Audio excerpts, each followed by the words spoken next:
बिस्मिल्लाहिर्रहमानिर्रहीम। अस्सलाम वालेकुम। आज मैं तुम्हें अपने बचपन की कहानी सुनाती हूँ। दादा ने खंघारते हुए अपना गला साफ किया और कहा, तुम में से किस किस ने धान का पौधा देखा है? ये सवाल मेरे समाजी साइंस के उस्ताद ने किया था। उस वक्त हमारी ज्योग्राफिया की क्लास थी। तब मैं 7वीं जमात की तालिब इल्म थी। क्लास के ज़्यादातर बच्चों ने अपने अपने हाथ उठाकर बैक आवाज़ कहा था, सर हमने देखा है, सर मैंने देखा है, सर मैंने भी देखा है, लेकिन मैं अपने हाथ ऊपर ना कर पाई। मुझे बड़ा अफसोस हुआ। मैं अपनी क्लास की मॉनिटर थी।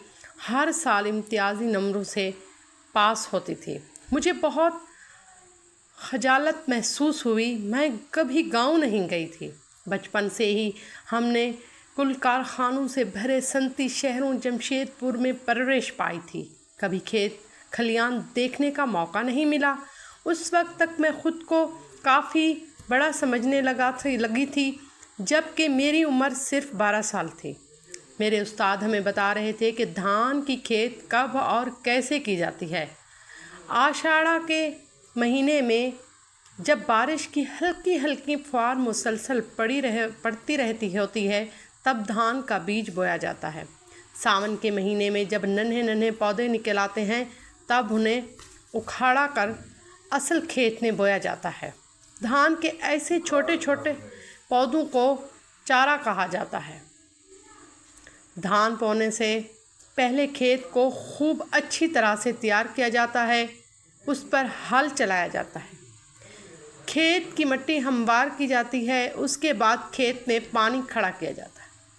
जब मिट्टी पानी से मरतूब होकर कीचड़ जैसी हो जाती है, तब उसमें पालशत भर के धान के नन्हे नन्हे पौधे जाते हैं।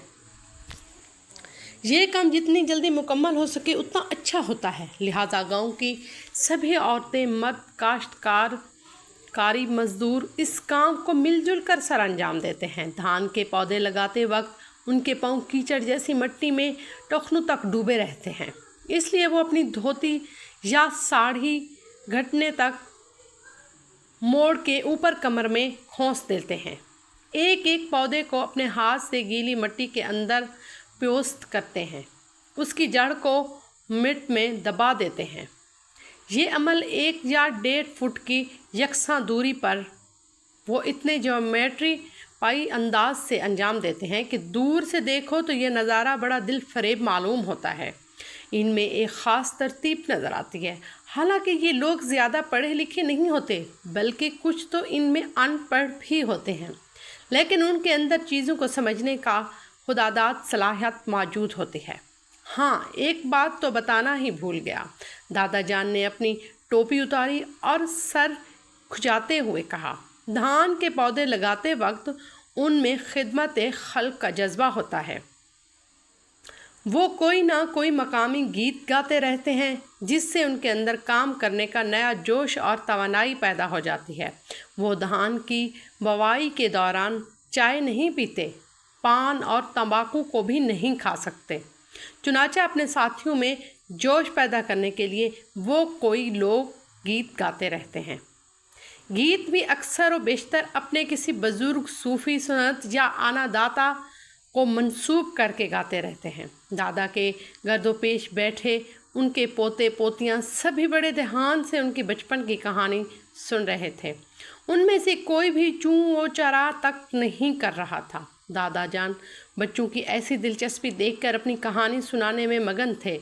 उन्होंने हल्की सी खंकार के साथ अपना गला साफ किया और रक़्से सुनाने के अमल को जारी रखा।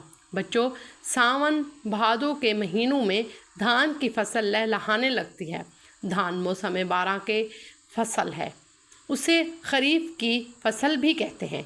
यह आशून के महीने में दिवाली के फ़ौरन बाद काटने के लिए तैयार हो जाती है। उसे झट पूजा के बाद काट कर खलियान पहुंचा दिया जाता है। धान की खेती एक इज्तिमाई अमल है। इस काम में गांव के सभी लोगों की ज़रूरत पड़ती है। हमारी कहानी को लाइक कीजिएगा, सब्सक्राइब कीजिएगा और कमेंट में भी बताइएगा कि आपको हमारी कहानी कैसी लगती है। شکریہ.